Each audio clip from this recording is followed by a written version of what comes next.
Bueno, buenos días. La verdad es que estoy muy contenta de estar aquí, muy contenta por muchas cosas. Una de ellas es pues por generar un espacio de diálogo, ¿no? con el proyecto y también con la universidad en Chile. Yo es la segunda vez que estoy en Chile, pero hacía bastantes años que no venía. Y bueno, también un poco nerviosa, la verdad, porque estas cosas de estar aquí de pie, yo me manejo mejor o andando. Yo soy regular ya verán que gesticulo mucho, y soy mejor andando y sentada. Entonces, de pie, vamos a ver cómo se me da. Bueno, voy a ponerme formal. Quería empezar dando las gracias, ¿vale?, a las colegas del proyecto. Nosotros tenemos, en nuestra academia tenemos que citar los proyectos completos, con la numeración. Entonces, yo lo voy a citar como se tiene que citar. El proyecto FONDECID 123-0017, Mujeres en la Academia, Desigualdades y Violencias de Género en las Ciencias Sociales de Chile, Argentina, Brasil y México, por invitarme, primero, a hacer parte del proyecto, y segundo, a compartir este espacio de intercambio. Especialmente quería nombrar a Menara Guizardi, de la Universidad de Tarapacá, de Chile, y a Herminia González Torralbo, de la Universidad Central de Chile, por liarme de alguna manera, como decimos en España, ¿no? Esta gente que te propone cosas y, bueno, no sabes decir que no. En segundo lugar, quería... A ver, si me apaño con esto, sí. En segundo lugar, quería situarme, es decir, explicitar cuál es mi lugar de enunciación, desde donde voy a hablar, que es una práctica investigadora y académica feminista, tal y como nos enseñó hace mucho tiempo Donna Haraway. En tercer lugar, me adentraré en el tema que nos convoca hoy aquí, con la intención de compartir experiencias de investigación y también incomunidades, dudas, vergüenzas, como dice nuestra colega Elena Casado, que nos lleven a poder pensar críticamente las violencias y las desigualdades de género en la universidad, tal y como propone el título. Vamos entonces por lo primero. Situarme. Explicitar mi lugar de enunciación. Mi nombre completo es Ana Alcázar Campos. Provengo de una familia de clase obrera, de migrantes internos del campo a la ciudad en los años 70, siendo la primera y única doctora de la familia nuclear y extensa. Mis opciones de ir a la universidad son el resultado de un Estado que tenía y sigue teniendo, quizás adelgazadas por el contexto neoliberal que nos arrasa, políticas de redistribución de recursos que pude aprovechar. La excepción a la ley de la meritocracia, que diría Bourdieu. Asimismo, formo parte de una familia de 4 hermanas, una de ellas melliza conmigo. Con múltiples traslados por el trabajo de mi padre, mi madre trabajaba solo en casa, lo cual también ha determinado mi estar en el mundo y mi mirada crítica sobre las desigualdades sociales. Tal y como decía Herminia, soy doctora en Antropología Social, actualmente profesora titular de universidad del Departamento de Trabajo Social y Servicios Sociales de la Universidad de Granada e investigadora y directora del Instituto Universitario de Investigación de Estudios de las Mujeres y de Género, también de la misma universidad, y del grupo de investigación, un grupo de investigación interdisciplinar interesado en aplicar la perspectiva feminista a las investigaciones que hacemos desde distintos lugares. Este está dirigido por la antropóloga Carmen Gregorio Gil, que también es y ha sido mi mentora.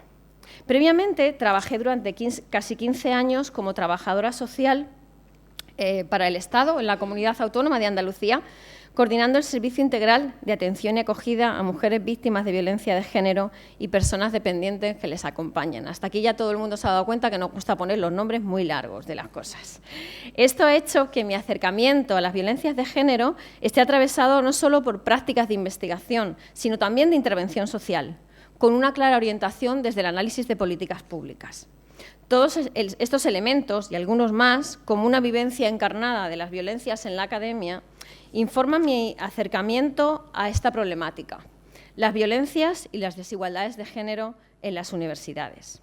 Desigualdades a las que me voy a acercar desde la disciplina antropológica. Tengo que confesar que cuando Menara y Herminia me plantearon formar parte de su investigación, esta me inquietó e interesó a partes iguales. Me inquietó porque ponía el foco en nuestras estructuras. Nos retaba a hacer eso que, hasta donde mi conocimiento alcanza, no venimos haciendo, mirarnos a nosotras mismas. Algunas excepciones a esa norma, desde la antropología, sería el trabajo de José Antonio Fernández de Rota y Monter, una etnografía de los antropólogos en Estados Unidos, consecuencias de los debates posmodernos, publicada por la editorial ACAL en el año 2012. Este reconoce en el prólogo que no se hubiera atrevido a hacer una etnografía de su lugar de trabajo, un departamento de antropología de una universidad española, por lo que irse a Estados Unidos y escribir sobre los departamentos de antropología de allá le permitió analizar estos como espacios de poder, atravesados por relaciones jerárquicas.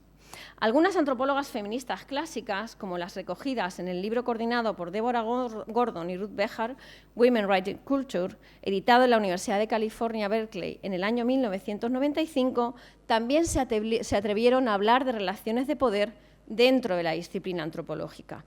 En el mismo se habla de relaciones, se contextualiza, a través de relatos y vivencias la constante lucha de las antropólogas para ser reconocidas en el ámbito académico, en el cual han sido muchas veces invisibilizadas por sus pares masculinos. En este contexto nace Women Writing Culture, como una respuesta a la inexistente participación de mujeres en el proyecto Writing Culture, que es un clásico coordinado por George Marcus y James Clifford, donde solo aparecía una mujer, Mary Louise Pratt. Este libro, el Women Writing Culture, incorpora el punto de vista de aquellas que han sido marginadas y que han debido mantenerse a la sombra de los hombres a lo largo del devenir histórico de la disciplina. Desde mi punto de vista, el proyecto Fondecid 123.0017 recoge y bebe de esa tradición, del atrevimiento de las autoras que escribieron el Women Writing Culture, dándole una mirada contemporánea. Eso es algo que veremos en todos los textos que se presenten aquí durante el seminario. Y eso es precisamente lo que resulta apasionante del proyecto, sus conexiones con lo vivido, pero también su tremenda actualidad y, si me lo permiten, su transnacionalidad. Asimismo, considero que el proyecto resulta retador, ya que nos interpela, como científicas sociales, a mirarnos a nosotras mismas. Pero, ¿desde dónde nos miramos?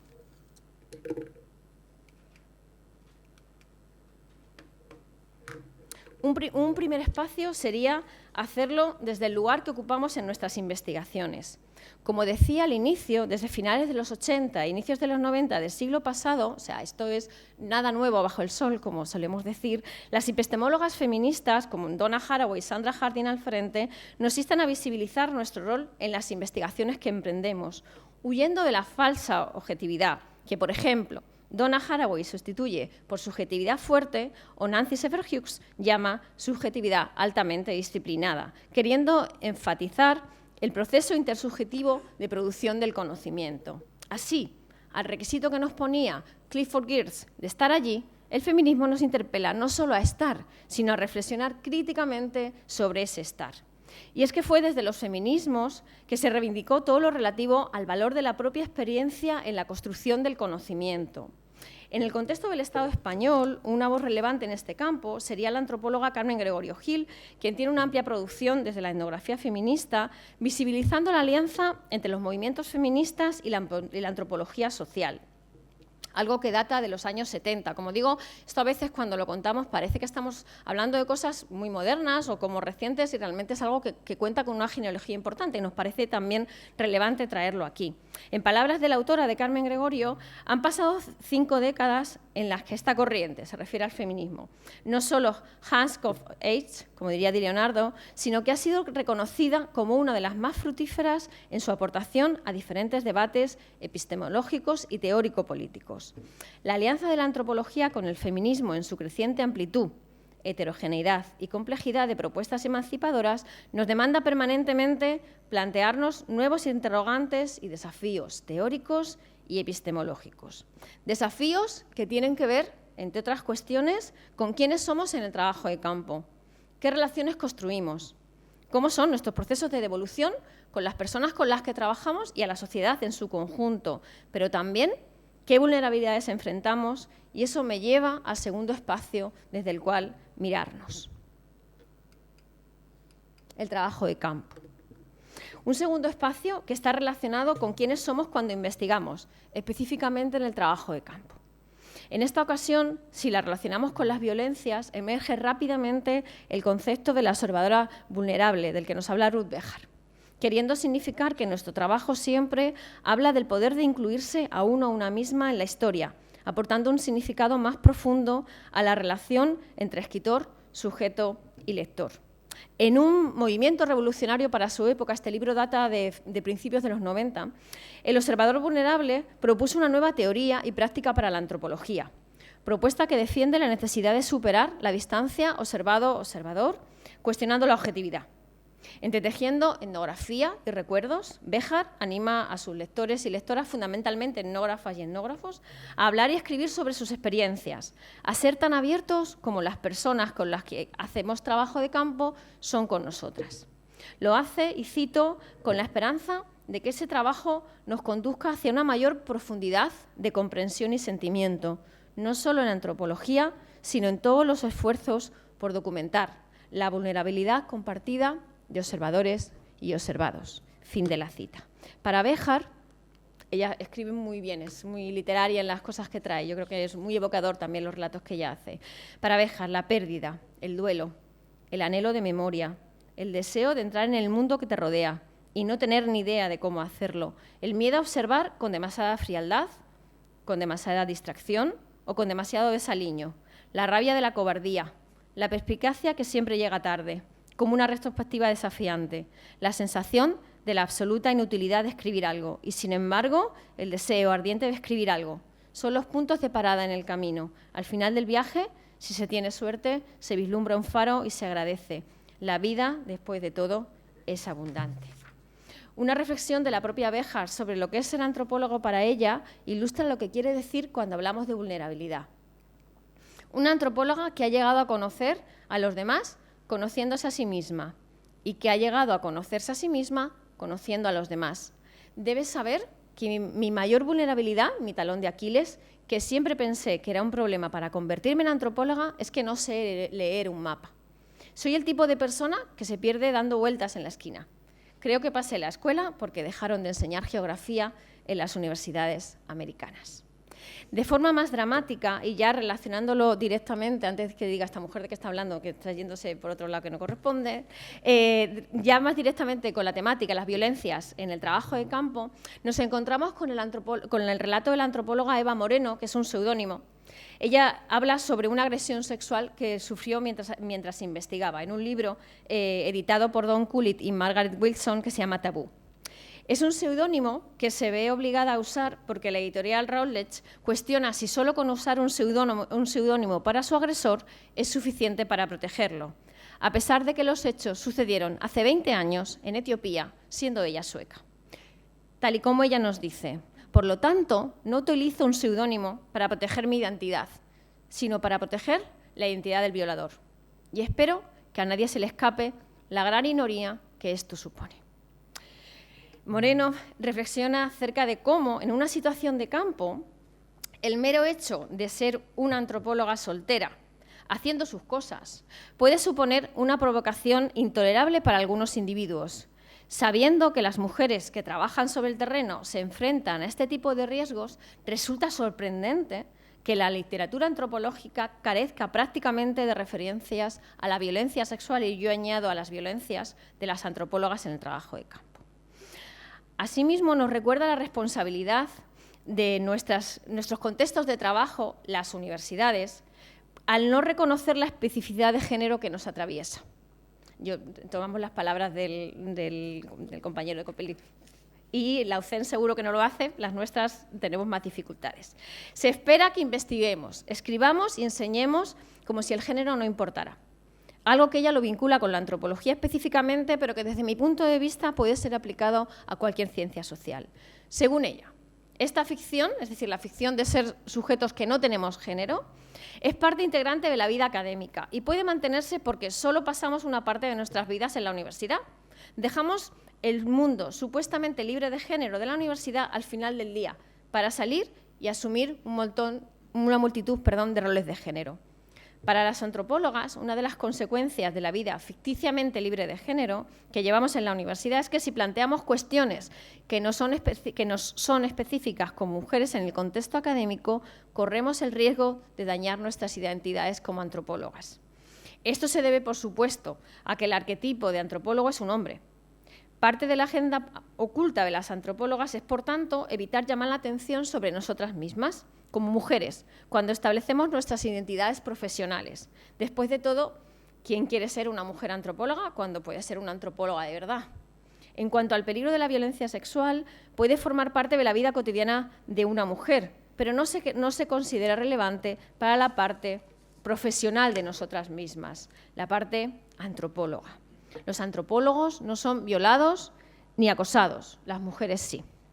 Continúa la autora. En el terreno, la falsa división de tiempo y espacio entre lo profesional y lo privado, que sustenta la identidad supuestamente neutra en cuanto al género del antropólogo, se derrumba por completo.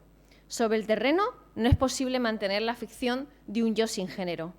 No es posible ser un antropólogo sin marcas. Sobre el terreno uno está marcado. Habría que añadir también otras marcas, no se nos olviden toda la parte que tiene que ver con la interseccionalidad. Se percibe que uno es y uno se percibe a sí mismo como un antropólogo con género, una antropóloga o un antropólogo. Como antropólogas con género no solo podemos ser atractivas para los demás y sentir atracción, sino que también podemos ser objeto de violencia sexual. Violencia que se dirige, como fue mi caso, tanto a nuestro yo profesional como a nuestro yo privado. ¿Dónde está la diferencia? Concluye la autora. Lo que no varía es el hecho de que las mujeres deben enfrentarse siempre, en todas partes, al espectro de la violencia sexual de una forma que difiere fundamentalmente de todo aquello a lo que tienen que enfrentarse nuestros colegas masculinos. Esto no significa que la violencia sexual sea, por definición, un problema de mujeres. Al contrario, la violación es sin duda parte de una problemática profundamente masculina y el objetivo del capítulo que ella escribe, sea lo que sea, la violencia sexual contra los antropólogos es por definición un problema antropológico. Nos concierne a todos, mujeres y hombres, y merece ocupar un lugar destacado en la agenda antropológica general.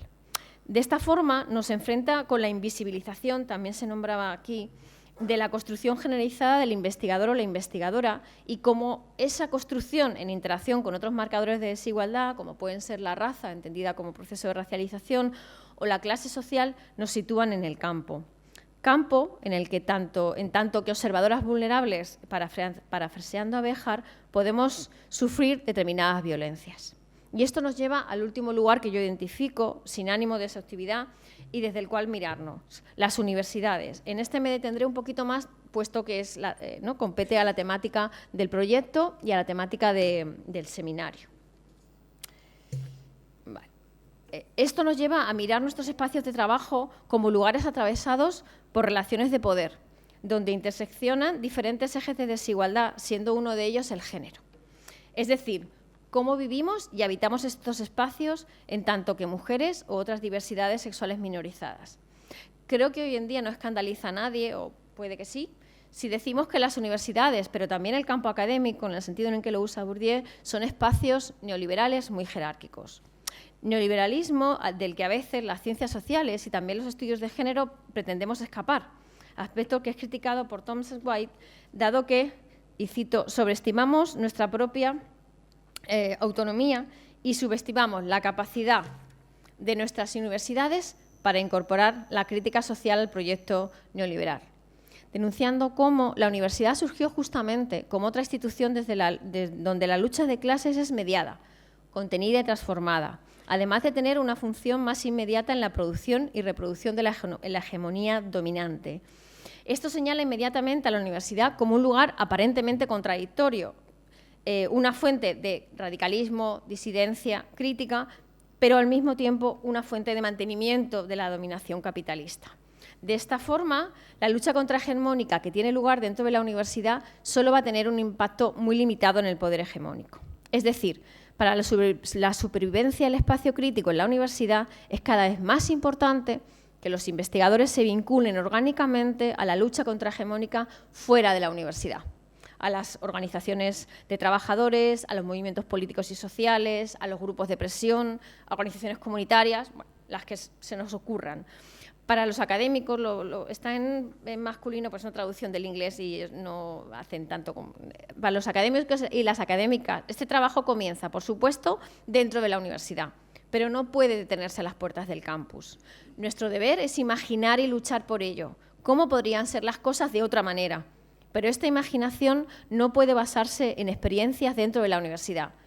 es una imaginación que tiene que nutrirse de y a su vez tiene que alimentar las luchas fuera de la universidad. Sí. Y aquí es donde yo identifico, esto de leer y estar al mismo tiempo, la capacidad de los espacios feministas para conectar la calle y la academia, que es el subtítulo, aquí voy a hacer un poquito de promoción, del segundo Congreso Internacional de Antropología Feminista que vamos a celebrar en Granada en julio de 2024. Y creo que no es casual, bueno, creo, no sé, seguro, que no es casual el subtítulo, ¿no? Ese vínculo que los feminismos nos dan con la calle, ¿no? Con ese activismo, ¿no? Esta parte que no es solo teórica, sino también política.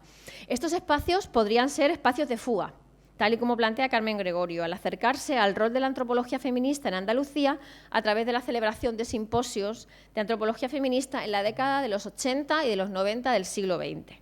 Para esta autora, estos espacios son espacios de fuga en una academia machista y androcéntrica, en el mejor sentido de la metáfora con la que Virginia Woolf se refirió a la necesidad de tener una habitación propia. Las continuidades y discontinuidades de la celebración de estos simposios, así como las presencias y ausencias, tanto en su coordinación como en la participación de los mismos, nos habla, como no podría ser de otra forma, de las controversias entre las diversas formas de comprender la antropología feminista. Es decir, somos conscientes que nuestros espacios también están atravesados por relaciones de poder, no seamos ingenuas. En tanto que perspectiva crítica amenazante que tambalea los cimientos de la disciplina, pero también nos sitúa en nuestras prácticas académicas en espacios intersticiales en la matriz de relaciones de poder. En un trabajo reciente que está pendiente de publicarse, Gregorio Cil, yo misma y Lorena Valenzuela, reflexionamos y hablamos de los espacios feministas que ocupamos en la academia. Estamos hablando todo el rato de los espacios de la academia como lugares in between, lugares que están entre medias, ¿no? Y reflexionamos lo que ha significado para nosotras posicionarnos como feministas en la academia, habitando líneas y espacios de investigación en el campo de los estudios de género. En nuestro contexto, donde las universidades se dividen en departamentos basados en áreas de conocimiento, situarnos en un campo periférico y subordinado como es el de los estudios de género y feministas, además de implicar una doble tarea, nos ha posicionado en ocasiones como traidoras a nuestros campos de conocimiento.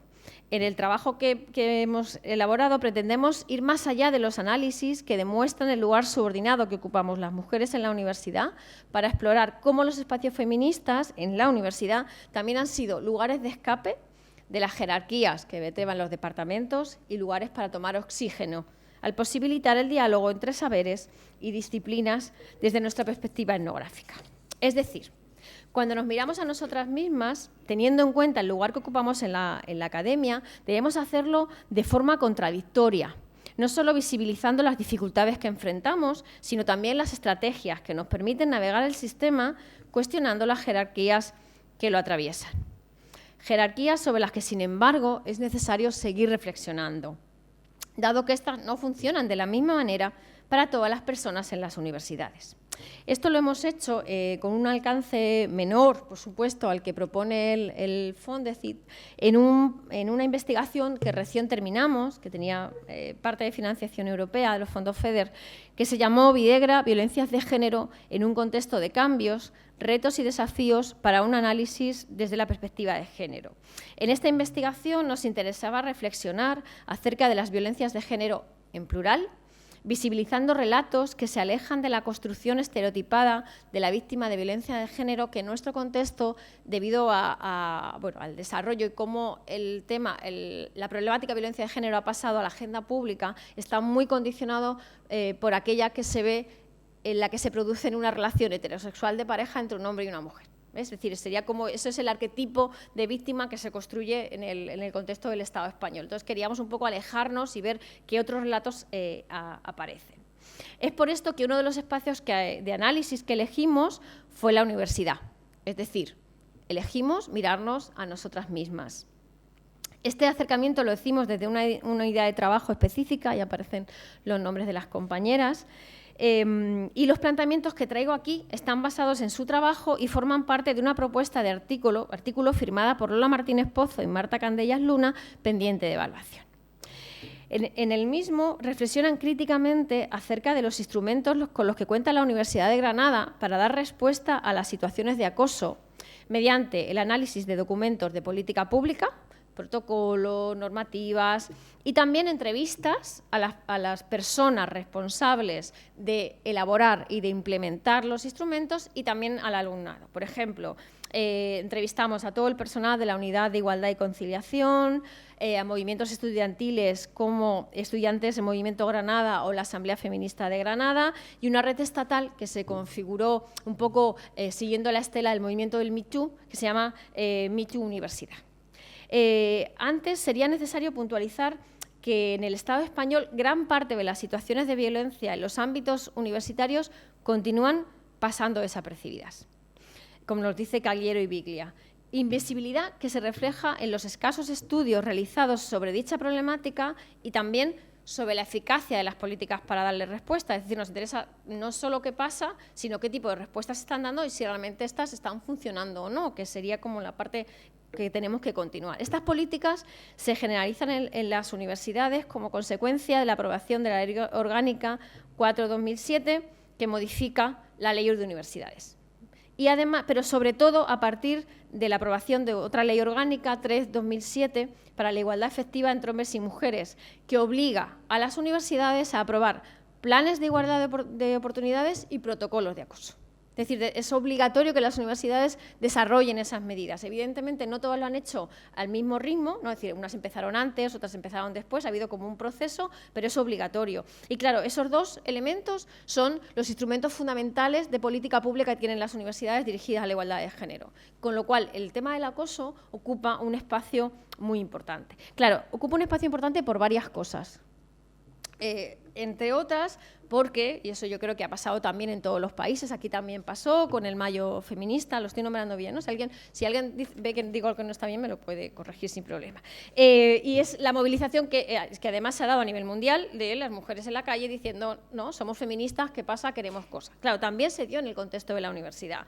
En este caso fue muy significativo y además movió bastantes conciencia un estudio, una investigación que dentro de una iniciativa que era #Acoso en la Uni, publicada en el diario feminista Pícara Magazine en abril de 2018. Es un diario, no es una revista científica, es un diario de divulgación y hicieron un mapeo de cómo estaba la situación de acoso. En abril de 2018 ellas afirmaban: más de la mitad de las universidades públicas españolas registran casos de acoso. Esta investigación, que llegó a presentarse, por ejemplo, en el Parlamento Vasco, generó un clima de indignación impulsado sobre todo por las estudiantes, que reflejó el malestar existente en las universidades por su falta de respuesta ante las situaciones de acoso. Un caso especialmente significativo fue el de mi universidad, la Universidad de Granada, donde se afirmaba: la Universidad de Granada es el centro de educación superior que más veces ha activado el protocolo contra el acoso, en 65 ocasiones. Unos datos que demuestran que el procedimiento de carácter informal, que luego hablaré un poquito de él, una de sus novedades, está funcionando bien. Pero la herramienta aún no sirve para proteger a todas las mujeres en situación de violencia. Eso se afirmaba en el 2018. Nosotras en el 2020, ¿fue? 2021, ya no me acuerdo la duración del proyecto, dijimos, bueno, vamos a seguir indagando sobre esto, a ver qué pasa, ¿no? A ver qué ha pasado de esas reivindicaciones. Nuestras indagaciones efectivamente nos mostraron, cuando nos acercamos a la literatura producida, que las investigaciones sobre violencias y universidades se centran en la violencia de género y en la sexual y se inician en los 2000. También nos encontramos con escasos referentes en relación a las violencias LGTBIQ+ fóbicas en el ámbito universitario. Yo creo que sería como, bueno, vamos a seguir, ¿no?, sumando esta construcción, y también la ausencia de estudios que aborden las violencias en la universidad desde una perspectiva interseccional. Luego volveremos sobre eso, pero yo creo que es uno de los retos que nos enfrentamos. Desde mi punto de vista, no solo en este caso concreto, sino en general en las ciencias sociales. Y si me pudiera llevar una fórmula de aquí, agradecida, es decir, cómo incluimos lo interseccional en nuestras investigaciones, ¿no? Creo que es uno de los retos que estamos enfrentando en las ciencias sociales. Es decir, ¿Qué nos encontramos? Los protocolos frente al acoso se basan, en su mayoría, como decía antes, en la noción de violencia de género promulgada por la Ley Orgánica 1/2004, la cual limita la comprensión de la violencia de género a la ejercida por un hombre hacia una mujer con la que hayas establecido un vínculo o relación de pareja con o sin convivencia, lo cual deja fuera múltiples violencias.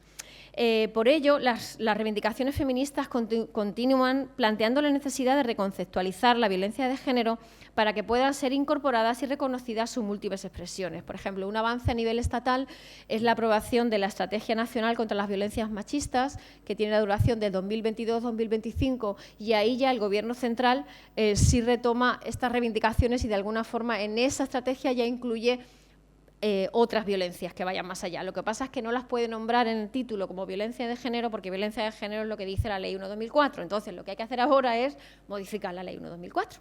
Quiere decir, si tenemos una ley que no nos permite nombrar como queremos nombrar, lo que tenemos que hacer es cambiar la ley, ¿no? Eso es lo último en lo que se está. Ya voy aterrizando.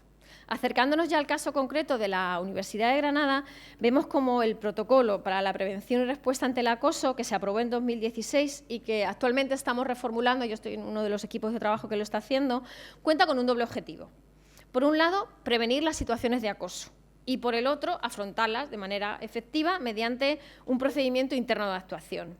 Esta política se aplica voy a decir siglas, al personal docente investigador, que somos nosotras, las profesoras investigadoras, nos llamamos así, PDI, que nos gustan mucho las siglas. Luego, todas las compañeras y compañeros que llevan la parte de gestión, que se llaman PTGAS, que solo acaban de cambiar, antes era más sencillo, y luego el estudiantado, pero también muy importante, el personal de empresas o entidades externas que desarrollen su trabajo en la Universidad de Granada. Es decir, no es solo el personal de la universidad, sino aquel con el que se trabaja que también desarrolla el trabajo en la universidad.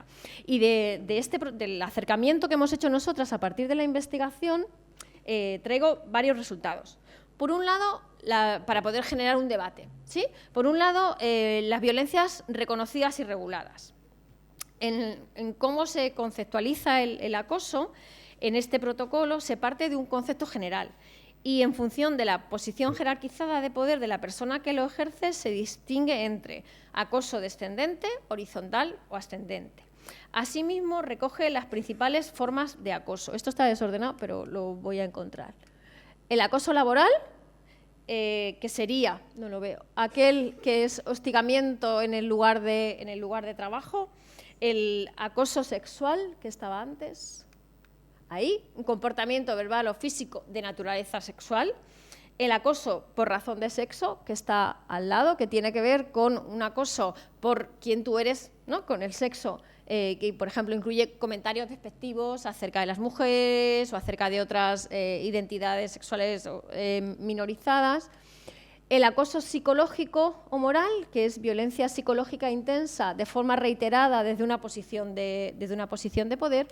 Y, por último, el ciberacoso, que es cualquiera de los acosos, pero que tiene la particularidad de utilizar las redes sociales o el mundo online. Esta conceptualización parte del supuesto, que además se confirmó también en las entrevistas, de que la universidad no es un espacio seguro ni libre de violencias, como nos decía la vicerrectora en ese momento. Y estas violencias se ven agravadas por la propia estructura jerarquizada de la universidad, lo que hace que se torne un espacio violento en sí mismo. Una antigua estudiante, Lorena, que es un nombre anonimizado, integrante de uno de los sindicatos, organizaciones a las que me refería antes, nos dice: en la sociedad existe la desigualdad y existen las violencias, por lo que no podemos asumir que la universidad sea un espacio seguro, ni aunque pusiéramos todo nuestro empeño y realmente se hicieran intervenciones para que no fuera así. Este aspecto hay que tenerlo en cuenta y sobre él yo creo que sería necesario reflexionar relacionándolo también con su inserción en el modelo capitalista neoliberal, como plantean desde el ámbito anglosajón Pereira, Taylor u otras colegas que hace tiempo que están investigando sobre qué de característico tiene la universidad y cómo la inserción en el modelo neoliberal hace que pueda ser incluso un espacio más peligroso que fuera de la universidad, ¿no? Que tenemos que pensar un poco ahí. Otro de los resultados tienen que ver con las quejas y reclamaciones que se reciben. Bueno, desde la Oficina de Prevención y Respuesta, del acoso, nos dicen que las reclamaciones más frecuentes se derivan del acoso moral o psicológico, el acoso laboral y la violencia sexual y el ciberacoso. Y eso me pareció muy interesante porque nos decían que se incrementó sobre todo el ciberacoso a partir de la pandemia, con el uso de las plataformas. De hecho, así como una anécdota personal, cuando teníamos que dar clases online, había algunas chicas que nos pedían no poner la cámara porque luego se encontraban, por ejemplo, que hacían memes con sus caras y se las encontraban en las redes sociales. Nosotras no nos anticipamos a eso, nosotras decimos, y además, todas las que estamos aquí hemos dado clase online. Dar clases online sin cámara, ¿no? Entonces tú insistías, poneos la cámara, que parece que estoy hablando sola, que esto es un horror. Entonces, claro, es un poco como a veces sin darnos cuenta. Entonces, hablando ya luego en lo presencial, nos dijeron, no, algunas profesoras, es que nos está pasando esto. Entonces, yo creo que es importante que pensemos, ¿no? que está muy bien todo lo online, pero que hay que darle también una vuelta acerca de cómo eso se puede utilizar para hostigar o para acosar a alguien. Y ya os digo que fue una cosa que las propias estudiantes nos dijeron a nosotras, no fue algo que nosotras fuimos capaces de anticipar, ¿no? Hay que aprender de todos los contextos. Y también nos dicen en relación con las quejas, bueno, que le hacemos todo el mundo. Hay quejas del profesorado, del personal de gestión, también del estudiantado. Y también valoran que ha habido un incremento de las reclamaciones de acoso y la valoración que hace la técnica que trabaja en la OPRA es que cree que no ha habido un incremento en las situaciones de violencia, sino también porque hay una mayor visibilidad, información, mecanismos y seguridad a la hora de denunciar. Esto es una hipótesis, es decir, realmente no sabemos, lo que sí que ha habido un incremento de denuncias. En relación, me faltan dos nada más, sí, el penúltimo, las medidas de prevención y actuación, contamos con el protocolo, se articula en torno a unos ejes. Esto es bastante sencillo y bastante común. Hacemos prevención primaria. La prevención primaria tiene que ver con la sensibilización, es decir, vamos a sensibilizar, a informar, a dar información antes de que suceda ningún hecho. La prevención secundaria trabaja con factores de riesgo, ¿no? Y nos podemos encontrar con alguna situación en la que podemos prever que vaya a haber, vamos a intervenir también dando formación, haciendo un diagnóstico, por ejemplo, de espacios seguros o no, y la prevención terciaria, que es la que además siempre sale en los medios de comunicación, ¿no? Es decir, ¿qué hacemos cuando se produce un hecho como tal? Es decir, cuando hay una situación de acoso, ¿qué hacemos? Y en este ¿qué hacemos? Creo que está bien ordenado, sí, que ayer estuve que lo tenía mal ordenado, sí que me gustaría traer una experiencia cortito, no me voy a desarrollar, luego si queréis podemos hablar, que es que la Universidad de Granada cuenta con un procedimiento formal y un procedimiento informal. Y para nosotros, además, esto, bueno, en su elaboración estuvo implicado Miguel Lorente, que probablemente, bueno, no sé si os suena, Miguel Lorente fue el secretario de Estado para Violencia de Género, y es un hombre muy reconocido a nivel nacional e internacional, y es verdad que él, claro, le pasaba un poco como a mí, salvando la distancia, él es mucho más importante que yo, evidentemente, y es que él venía también de la intervención. Él venía de trabajar con mujeres víctimas de violencia y entonces sí que es verdad que yo creo que la aportación de Miguel al protocolo fue súper importante porque fue capaz de anticipar los problemas que habría. Y uno de los problemas tenía que ver con si siempre es obligatoria la denuncia, si solo intervenimos cuando hay denuncia, hay un montón de gente que se quedará fuera. Por eso tenemos un procedimiento que es formal e informal. Igual tiene algunas limitaciones o retos que me referiré un poquito más tarde, ya cuando esté terminando, pero el procedimiento informal es un instrumento en el cual la persona se dirige a la unidad de igualdad y de conciliación, se la escucha, se interviene con ella y se llega hasta donde ella quiere llegar, sin interponer denuncia formal ante la universidad. Si esa persona quiere poner denuncia formal, ya se inicia un proceso en el cual se implica la universidad. ¿Vale? Y una de las dificultades con las que nos encontramos, que ya me he perdido, es que la unidad de igualdad tiene atribuciones para investigar, ¿no? Yo voy a la unidad de igualdad y le cuento lo que me está pasando. Entonces pueden iniciar la investigación, pero no tiene capacidad sancionadora. Entonces puede proponer medidas, pero no garantiza que esas medidas se vayan a llevar a cabo. Eso es algo que estamos intentando cambiar, no sabemos si legalmente es factible. Sí, en el momento en el que estamos ahora. ¿Por qué? Porque ¿qué es lo que te dicen las víctimas o las personas que pasan por ahí? Al final no pasa nada. Entonces, claro, si no tenemos capacidad sancionadora y se deja fuera en otro organismo que además a veces tiene perspectiva de género, a veces regular, que son la Inspección de Servicios y el Defensor Universitario, realmente, o sea, si no tenemos el control de lo que sucede desde el inicio al final, no podemos garantizar que se esté dando respuesta. Y esa es una de las cosas que estamos intentando cambiar. Tal y como nos decía una de la técnica de la OPRA, nosotros las herramientas que tenemos es el apoyo psicológico que le damos a la víctima o a la supuesta víctima, el acompañamiento en todo el proceso y el hablar con las partes para que se minimice o se elimine esta situación. A veces te escucha, a veces no. Eso desde el punto de vista de la prevención terciaria, una vez que ya sucede la situación. Luego lo que hacemos también es actuaciones en la prevención primaria, como decíamos antes, dar información, formación en todos los centros. La universidad es una universidad grande que tenemos varias facultades, y la prevención secundaria, ya que ya sería ir a aquellos centros a hacer evaluaciones y evaluar situaciones de acoso o de clima laboral, ¿no? Hay como una petición, imaginaros, el director o la directora o el decano o el decano de la facultad dice, mira, nos parece interesante que vengáis porque, bueno, estamos preocupados por este tema. Pues sería la prevención secundaria. También destacar que las estudiantes, a través de sus órganos de participación, mantienen un diálogo con las responsables de elaboración de las políticas públicas, ¿vale? Y fueron tenidas en cuenta algunas de sus propuestas, otras no. Lorena, de nuevo, nos decía que habría, desde su punto de vista, desde el punto de vista de las estudiantes, habría que especificar las medidas de prevención, protección y sanción, es decir, no dejarlo abierto, sino qué medidas concretas se pueden tomar. Invertir, yo aquí tengo un poco de duda, invertir las lógicas de la carga y la prueba en los procedimientos de actuación, siendo la persona que ha realizado el acoso quien tiene que demostrar que no ha ejercido violencia. Que la universidad se responsabilice de la situación de violencia a pesar de que se haya formalizado una denuncia por vía penal. Y es que en el momento en el que se formaliza una denuncia por vía penal, el procedimiento en la universidad se paraliza en espera de sentencia. Entonces, me encanta porque la gente de derecho me está haciendo como, eso es lo que hay que hacer, pero claro, la víctima, claro, sí, yo lo entiendo, yo lo sé, pero la víctima siente que no se hace nada. Entonces, tenemos que combinar, tenemos que ser capaces de compaginar lo que se tiene que hacer, lo que legalmente nosotros no podemos saltarnos la ley, somos además una universidad pública y las privadas tampoco lo hacen, pero nosotras no podemos hacerlo, y además, ¿no?, darle algún tipo de respuesta a las personas, porque si no, eso no funciona, ¿no? Y, ¿qué más decía? Delimitar, que eso sí me parece que es asumible, delimitar los plazos de resolución, es decir, cuánto tiempo va a tardar cada cosa, y una cosa súper importante, que yo creo que también tenemos que pensarla, que es evitar la victimización secundaria. Es decir, no puede ser que una persona esté continuamente relatando lo que le ha pasado. Tiene que contarlo una vez y ya nosotras entre nosotros no lo contamos.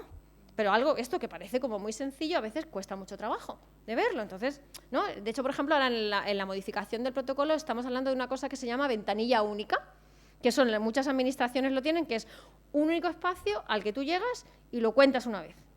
Y ya después, pues en el procedimiento de instrucción, pues habrá que hacer declaraciones, ya vemos cómo lo vamos haciendo, pero no tienes que estar, ¿no? Lo cuento al decano, lo cuento en el departamento me mandan para acá, en el otro ¿no? Tenemos que intentar que eso no sea así. Y ya por último, otra de los resultados es ciertas invisibilizaciones y ausencias de algunas violencias, ¿no? Consideramos importante que hay que contar con una perspectiva feminista e interseccional en el abordaje de las violencias, eso no siempre se da, y también tener en cuenta violencias que se ejercen sobre colectivos particulares y que son fruto de múltiples y simultáneas construcciones sociales y ejes de poder interconectados, ¿no? Esto hace que algunas de las violencias, o más bien ejes de desigualdad, perdón, ves cómo manoteo mucho, que interactúan con el género, estén ausentes de los protocolos. Nos referimos, por ejemplo, a violencias vinculadas con el origen racial o étnico, con cuestiones relacionadas con religión, con la diversidad funcional y también la diversidad sexual, identidad o expresión de género. Nos parece importante, como decíamos antes, poner un foco especial en el ciberacoso. O sea, yo creo que la generalización del uso de las redes, por supuesto, con el alumnado, por supuestísimo, pero también utilizando lo virtual como plataforma para docencia y para investigación, creo que tenemos que también darle una vuelta. Y yo creo que también, finalmente, todo esto no se puede abordar en su totalidad si no tomamos en consideración la violencia estructural. siendo una arista principal para señalar aquellas violencias o situaciones de acoso que, aun pudiendo visibilizarse en violencias específicas, ¿no?, como las que hemos hablado, cuentan con un origen estructural configurado por relaciones de poder, no tenido en cuenta por las propias universidades como reproductoras de dichos mecanismos jerárquicos, ¿no? Otra vez nos volvemos a mirar a nosotras mismas. En definitiva, nuestro acercamiento, que está localizado y ubicado social, política y temporalmente, nos encontramos que en el contexto del Estado español el abordaje de las violencias en las universidades es un tema relativamente reciente, tanto a nivel de políticas públicas como de investigaciones científicas.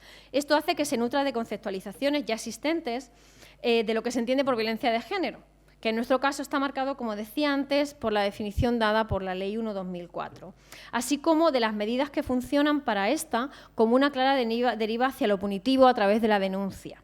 También se enfrenta las dificultades que el resto de políticas dirigidas a acabar con esta problemática están enfrentando. Yo identifico 3 que están ahí: la homogeneización de las situaciones y, por ende, de las respuestas, el énfasis en lo punitivo y las dificultades para operativizar abordajes interseccionales. Siendo estos los retos, desde mi punto de vista, que tenemos que encarar en un futuro no muy lejano. Estas cuestiones en un triple sentido. La homogeneización de las situaciones de violencia o acoso contribuyen a crear un único perfil de víctima, de forma tal que situaciones o circunstancias que se alejan de ese perfil, por ejemplo, en el tipo de violencia sufrida o en quién es sujeto de la misma, encuentran un difícil encaje en la respuesta tipo pensada. El énfasis en lo punitivo lo estamos reflexionando desde la crítica feminista criminológica, que cuestiona si el castigo es la mejor respuesta que podemos dar para reivindicar nuestros derechos.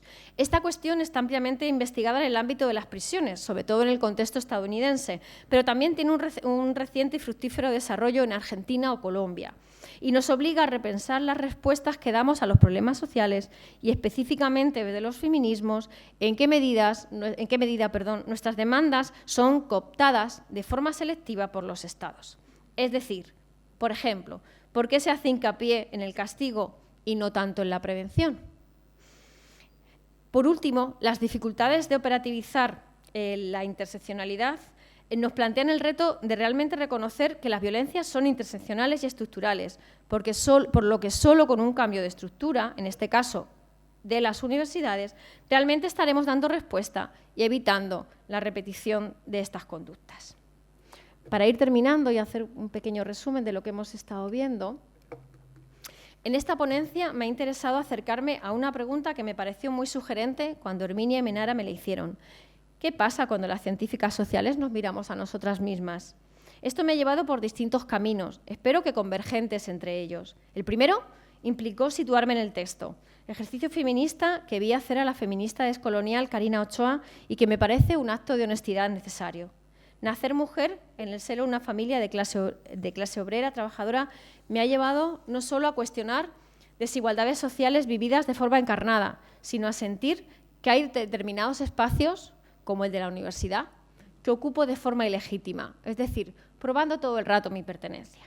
El segundo camino supuso transitar por cómo se dan los procesos de construcción de conocimiento en ciencias sociales, desde un prisma feminista a nivel teórico y antropológico, tomando como referencia el proceso vivido en la antropología como disciplina, inspirada en los trabajos de distintas colegas, hemos visto cómo valorizar la intersubjetividad de ese proceso. El tercero me llevó a pensar en nuestro lugar en el trabajo de campo, basándome sobre todo en la idea de observadora vulnerable de Ruth Behar y las reflexiones terribles, si me lo permiten, sobre violencia en el trabajo de Eva Moreno. Ambas nos trasladan a lo que supone ser investigadoras generizadas y vulnerables en el campo. Por último, me he acercado a los espacios que ocupamos como académicas, las universidades, entendiendo estas como espacios complejos y atravesados por relaciones de poder que crean desigualdades, pero también oportunidades de generar resistencias a las mismas que nosotras identificamos en los espacios feministas que ocupamos. Aquí me he extendido un poco más para traer algunos resultados de una investigación que recién terminamos, Videgra, donde hemos hecho una aproximación preliminar a las herramientas con las que cuenta la Universidad de Granada para dar respuesta al acoso. Derivada de la misma, identificamos una serie de retos a los que me refería hace unos minutos, que espero sirvan para poder seguir pensando colectivamente sobre estas cuestiones. Al respecto, el proyecto Fondesit visibiliza esas violencias, presentando de una forma compleja y contradictoria a las mujeres que las sufren, rescatando también su agencia y politizando la vulnerabilidad. Muchas gracias.